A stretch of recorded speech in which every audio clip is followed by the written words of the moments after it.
The vast silence of space hides a countdown Earth cannot ignore. We have exactly 400 years before an alien invasion fleet arrives. But the Trisolarans realized they could win this war before their ships even reached our solar system. They deployed a weapon to sabotage our defenses centuries in advance. These sophons are individual protons, unfolded into higher dimensions and etched with microscopic circuitry to function as autonomous subatomic supercomputers. Once they reached Earth, the sophons infiltrated our particle accelerators. By physically interfering with subatomic collisions, they flooded our detectors with false data, turning our most advanced scientific instruments into expensive, useless noise. This intervention creates a permanent ceiling for human knowledge. Without reliable data from particle physics, we can no longer discover the fundamental laws that govern the universe. Forced into a technological stalemate, humanity began preparing for an interstellar war using only the basic scientific principles we already mastered. Locked out of theoretical progress, we pivoted entirely toward applied engineering. If we couldn't outthink the invaders, we would outbuild them.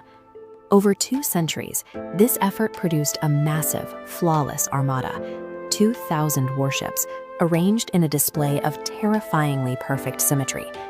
This era defined a new ideology, Triumphalism.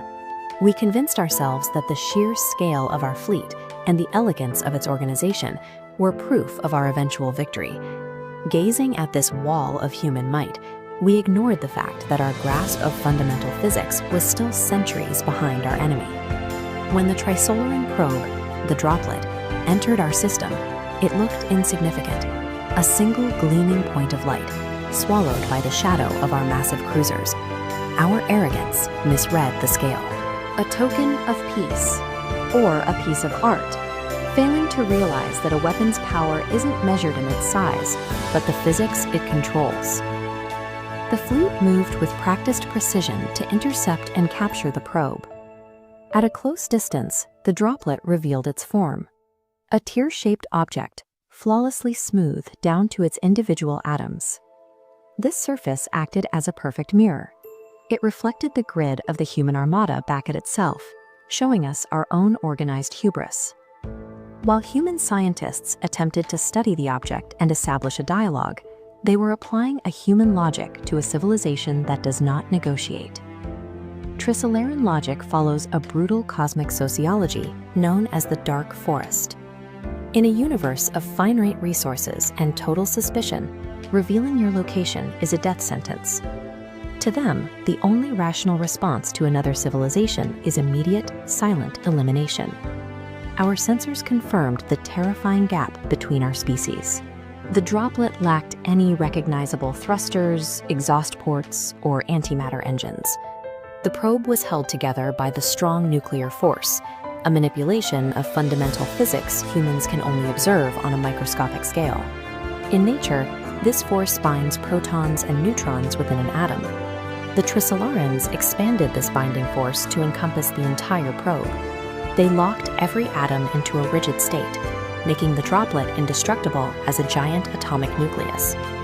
Humanity spent 2 centuries preparing for a war of cannons and armor. Instead, we were facing a weapon that turned the very structure of matter into an invincible blade. Without a single spark of exhaust or a detectable signal, the Droplet accelerated from a dead stop to relativistic speeds. It acted as a kinetic scalpel, carving through the armored hulls of our massive cruisers in sharp, perfect geometric lines. Our defense systems were irrelevant. Our railgun rounds and nuclear missiles simply shattered against its surface, leaving the probe completely unmarked as it continued its work. This was not a combat engagement. It was a calculated, silent, and effortless dismantling of the most expensive fleet in human history. In minutes, the frictionless speed of the attack destroyed our 200-year illusion of technological dominance. The majestic armada was reduced to a chaotic field of burning debris. The void of space was no longer a stage for our glory, but a graveyard for our pride. The Droplet glided out of the devastation, its silver surface as smooth and pristine as the moment it arrived. This total slaughter exposed the fatal risk of prioritizing the scale of a machine over the science that drives it. In the vastness of the cosmos, survival isn't determined by who can build the largest fleet, but by who has a deeper, more brutal understanding of the fabric of reality. The lesson of the droplet is the absolute dominance of fundamental physics. When an apex predator can manipulate the very forces holding atoms together, they don't need a declaration of war. They only need to move.